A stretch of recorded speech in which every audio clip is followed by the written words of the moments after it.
comes for us in 1,000 different ways, undoes plans and upends traditions, knocks down the doors of our defense in a moment. Every expectation releases, like the in and out of breath. Life is urgent and also unbelievably slow, and does not take well to our fantasies of control. We gather here to practice surrendering to the waves of grace and grief, in story, in silence, in song. We come to remember the possibility of a larger call, that we might offer our gifts with surprising generosity, that we might release ourselves from the needing to know, that we might simply be present to this beauty, these partners, this hope that we make together. We light our chalice here and invite our children to light their chalice. Come, let us worship together.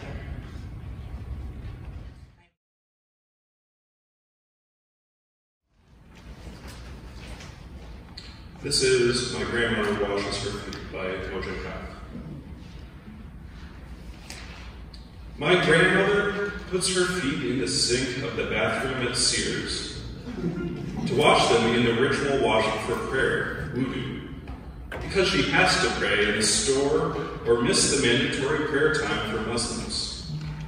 She does it with great poise, balancing herself with one plump matronly arm against the automated hot air hand dryer, after having removed her support knee highs and laid them aside, folded in thirds, and given me her purse and her packages to hold, so she can accomplish this august ritual and get back to the ritual of shopping for housewares.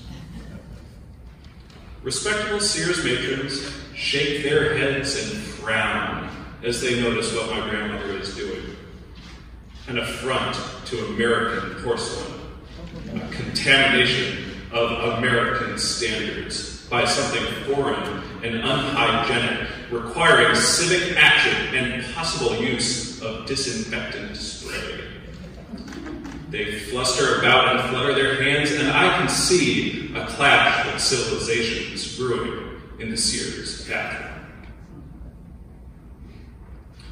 My grandmother, though she speaks no English, catches their meaning, and her look in the mirror says, I have washed my feet over Iznik tile in Istanbul, water from the world's ancient irrigation systems. I have washed my feet in the bathhouses of Damascus over painted bowls imported from China, among the best families of Aleppo. And if you Americans knew anything about civilization and cleanliness, you'd make wider wash bins anyway.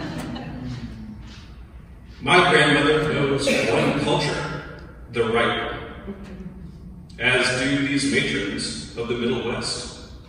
For them, my grandmother might as well have been squatting in the mud over a rusty tin in a vaguely tropical squalor, Mexican or Middle Eastern, it doesn't matter which, when she lifts her well-groomed feet and puts it over the edge. You can't do that, one of the women protests, turning to me. Tell her she can't do that. We wash our feet 5 times a day, my grandmother declares hotly in Arabic. My feet are cleaner than their sink. Worried about their sink, are they? I should worry about my feet. My grandmother nudges me. Go on, tell them. Standing between the door and the mirror, I can see at multiple angles my grandmother and the other shoppers, all of them decent and good-hearted women, diligent in cleanliness, grooming, and decorum. Even now, my grandmother, not to be rushed, is delicately drying her pumps with tissues from her purse. For my grandmother always wears well-turned pumps that match her purse. I think in case someone from one of the best families of Aleppo should run into her here in front of the Kenmore display. I smile at the Midwestern women as if my grandmother has just said something ugly about them, and shrug at my grandmother as if they had just apologized through me. No one is fooled.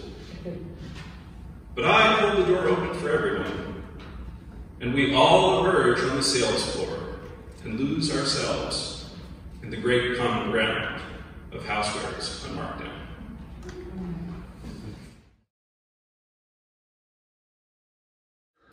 The phrase "standing on the side of love" was first spoken by Unitarian Universalist Association President William Sinkford in 2004. Composer Jason Shelton was meeting with Sinkford at the UUA headquarters in Boston when word came that President George W. Bush had called for a constitutional amendment banning same-sex marriage. Sinkford took a call from a reporter and said, "We are standing on the side of love." Shelton started scribbling notes and lyrics and ran to a piano. The song seemed to jump out of the walls, he said, in one of the most powerful, sacred, creative moments I've ever experienced. The song quickly became an anthem, sung at state capitals across the country in the fight for marriage equality. It became a rallying cry when Unitarian Universalists were thrown in jails alongside immigrants in Phoenix in 2010, and during the Justice GA that we later held in Phoenix in 2012.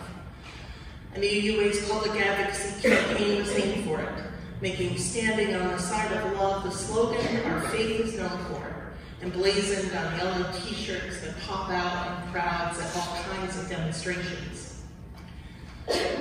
But many disabled people felt the words did not speak for them.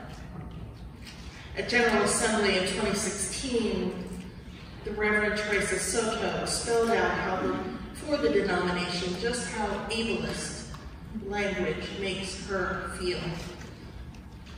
Soto has cerebral palsy and uses a scooter. The theme for the ministers that week had been walking as a spiritual practice, as metaphor woven through homilies, readings, and hymns. At the Sunday service, Soto, who was being recognized as a newly fellowship minister, sat at the front of the stage with her cohort in her scooter. She held up an ouch sign every time someone used the metaphor of standing or walking. This action of hers got Shelton thinking more about his song, and in August of 2016, he decided to officially change the lyric to "Answering the Call of Love." The vowels and syllables scanned, and he believes the new words make a more flexible metaphor, and I would argue a stronger metaphor.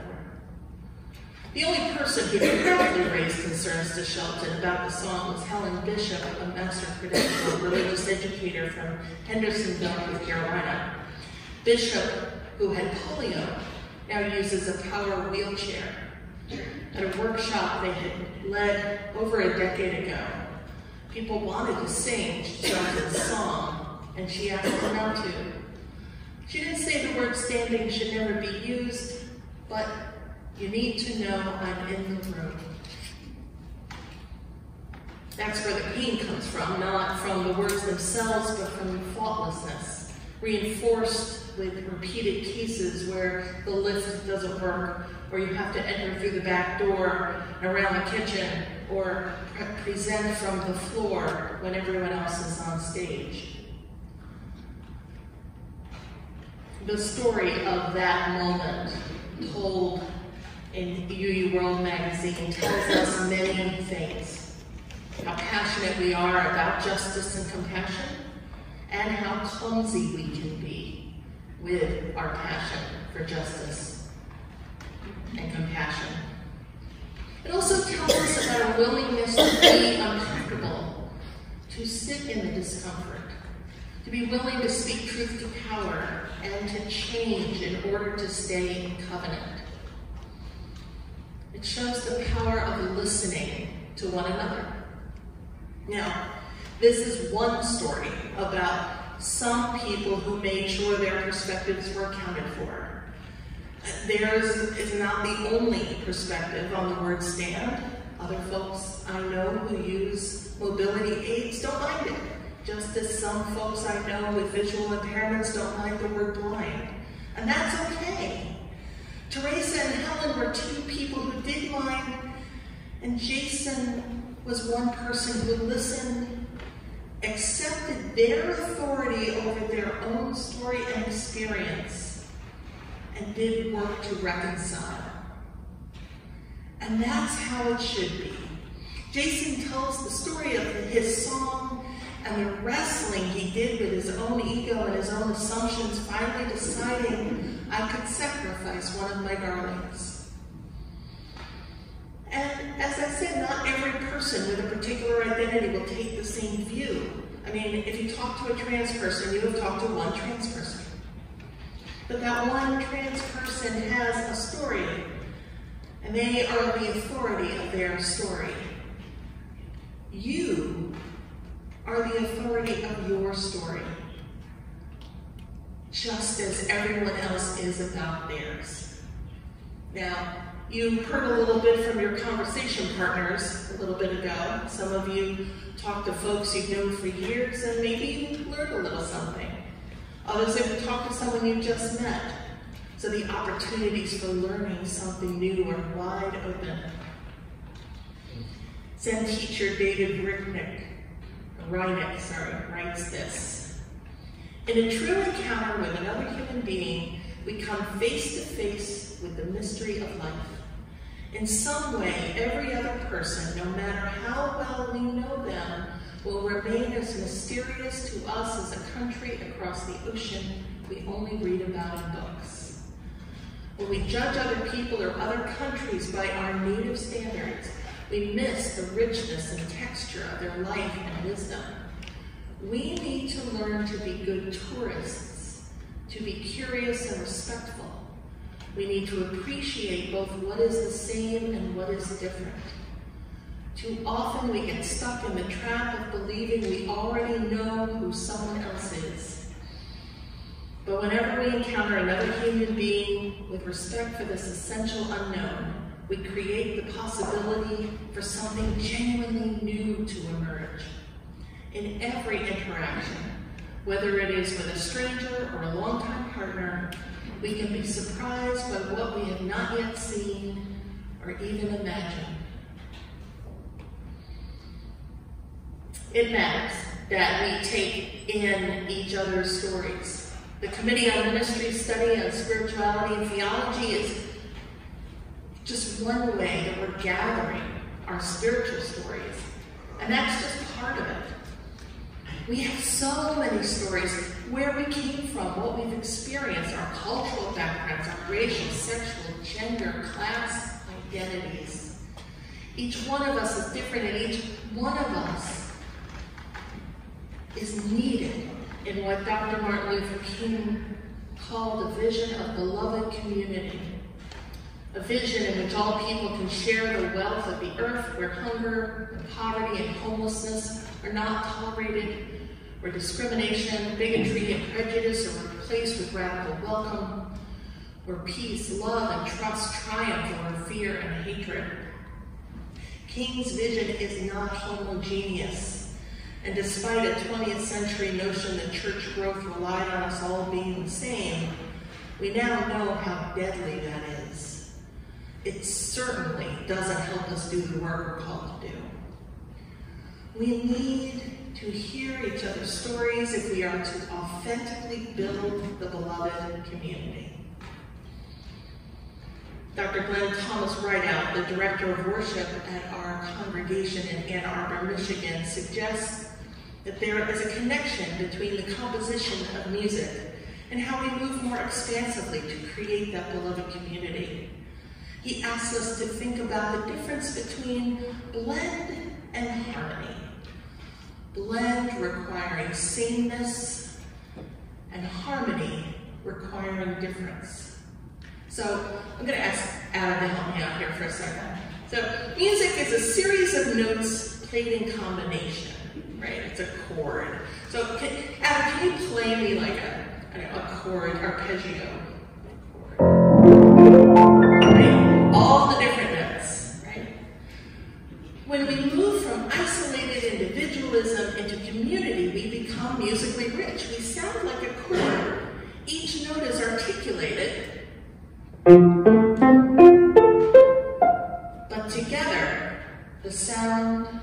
greater whole.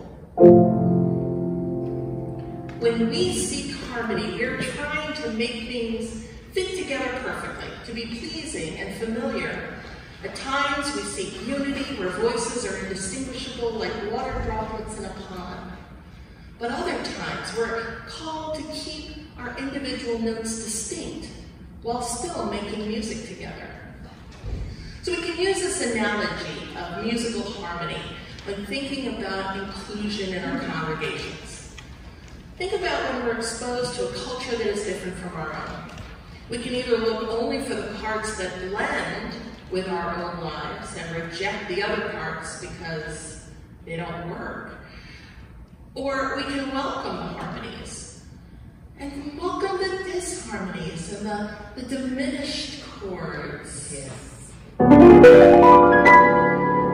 Noticing that our personal articulated notes interact with others to create something interesting and unique. Sometimes we just overlook the harmonies because we don't understand them enough to recognize them. In that sense, we can move with an intention of actively seeking out difference as we welcome the harmonies.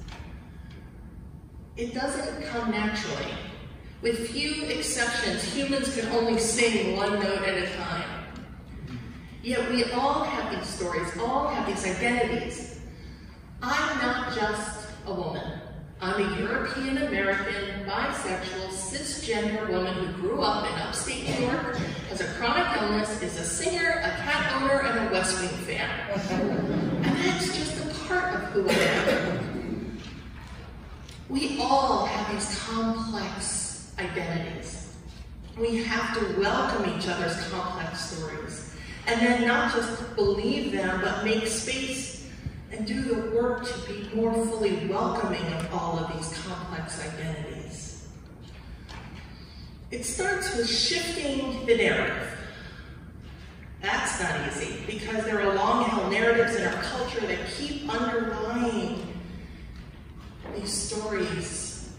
There are narratives built on racism, xenophobia, misogyny, homophobia, transphobia, classism, ableism. These narratives that we don't even think about keep this stuff alive. But admitting that these narratives don't work matters. And so we have to do it by checking our assumptions. What are your assumptions about another person's story? Does a woman speaking passionately in a meeting make you feel uncomfortable? Do you feel defensive when a person of color points out that you disrespected them? What role do stereotypes play in your assessment of what's happening? Do you get frustrated when someone with a disability points out they can't access the space? All too often, our emotions get in the way of accepting another story as being valid.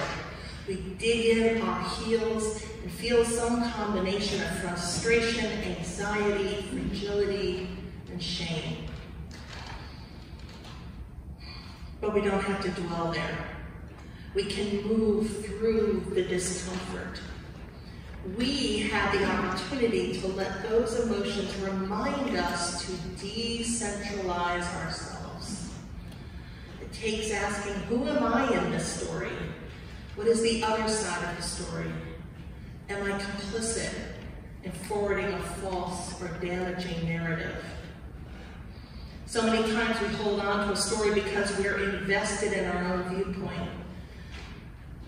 But as I've said before, we are the main character and only in our own story. For everyone else, including spouses and partners and children, we're the supporting players. And by and large, we're lucky if we're glorified extras. And if it's not our story, we need to listen to the people whose story it is. Whether it is a woman who has been sexually assaulted, or a black man who has been harassed by a police officer, or a religious leader whose building was vandalized or burned down, or a fellow congregant who feels slighted, and more. We have to believe them and trust that they are the authority of their own story. And then We retell, we reconcile, and we respond. If the narrative that I imagine is wrong, well, what is the correct narrative? Well, what must I do to repair my relationship with the person whose story it is? And how can I help change not only my own behaviors, but also make things a little bit better? It matters that we respond, and we need to remember that it is our work to do, not the person who experienced the discrimination, the microaggressions, the barriers. It's all of us using our places of privilege to write a new story. Our opening music featured a piece written for the left hand. This was not music by a left-handed composer, but rather a response to a pianist who had lost his right arm. The composer could have gone merrily along and never noticed the struggle of his friend, but instead he responded and made something that affirmed this pianist's story. Jason Shelton did the same when confronted with a narrative about his hymn he didn't realize was true. He could have said, hey, I wrote this song and it's the way it is and it's going to stay that way. But instead, he retold the story of the song, reconciled with those who had felt harm and responded. And so did our organization, which changed its name now to Side with Love. Closer to home, this congregation is about to take on a building project to reconfigure some accessible bathrooms and add ramps not only into the main part of the sanctuary, but also onto the chancel. For the times when someone using a mobility aid like a scooter, maybe Teresa Soto someday, can be up here and be part of the service. And these are just a few examples. The work of inclusion isn't a one and done. Joe talked about the low-hanging fruit. There are some things we can do, but there's so much. And it takes attention every day, and listening every day, thinking about the many identities and stories that exist around us, remembering our own story, and that your story and mine are not the only ones in the room. The work of inclusion isn't just about saying we're welcoming, but actually being welcoming. Not just making space at the table, but making space for our processes and behaviors. We've already done a lot of good work. I came in here and was very impressed. Thrilled that you've done things like everyone being welcomed through the same doors, pronouns on our name tags. I wonder what inclusion might look like in other ways in this congregation. No, this isn't easy. Nothing I've preached here has actually been easy. Kindness, justice, compassion, covenant. It's hard work because it is personal, spiritual work, and it requires patience, and it requires forgiveness, and it requires reconciliation. It takes a lot of practice, a lifetime of practice, and we're likely to get it wrong a lot. But that's how we learn how to get better. I mean, back to music, ask any choir member. They have to sing a lot of wrong notes before they get the harmonies right. But when they do, boy. We all have identities, hidden and revealed. We have all experienced joys and sorrows. We all have the cultural and religious settings of our youth and our present. We all have experiences we'd rather not have had, and blessings we are grateful to honor. We all have identities. There is no such thing as normal. And we all tell our complex human stories out of all of those things. They're interesting and they're informative, and they tell us about a world we don't really know. and they create the harmony of our congregation, our community, and our world. So listen to each other's stories. The conversations you started today, keep having them. Learn from them, believe them, and when needed, help make this place a little bit better for them. They're worth it. You're worth it.